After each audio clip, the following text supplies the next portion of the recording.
স্পষ্টভাবে জানেন যে ইউনূস সরকারের কেবলমাত্র কিছু ব্যবসায়িক লাভের কারণে সে বাংলাদেশে যে টিকার ব্যবস্থা সেটাকে তারা এক্সপেরিমেন্ট করতে গিয়ে প্রায় 300 শিশুকে তারা হত্যা করেছে, সুনির্দিষ্টভাবে তারা হত্যাকাণ্ডের সাথে জড়িত। আমরা স্পষ্টভাবে দাবি জানাচ্ছি যে এই হত্যার দায়ে তাদেরকে বিচারের আওতায় আনতে হবে, তাদের জবাবদিহিতা নিশ্চিত করতে হবে।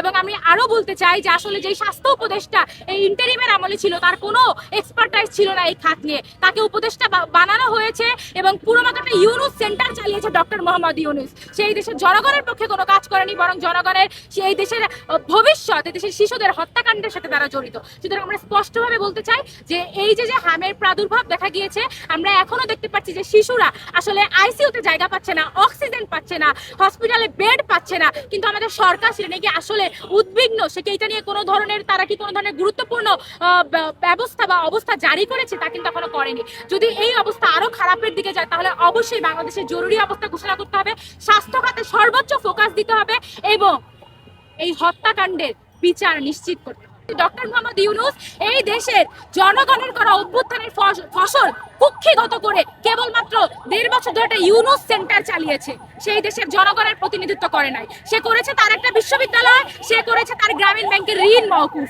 এ বাদে জনগণের পক্ষে তার কোনো কাজ নাই। এবং এর ফলাফলই ক্ষমতাচ্যুত হওয়ার পর থেকে আমরা দেখতে পাচ্ছি যে প্রায় 300-এরও অধিক শিশু হত্যাকাণ্ডের শিকার হয়েছে এবং এই হত্যার দায় অবশ্যই ডক্টর মোহাম্মদ ইউনূস, তার স্বাস্থ্য উপদেষ্টা, তার সরকারের উপরে বর্তায়।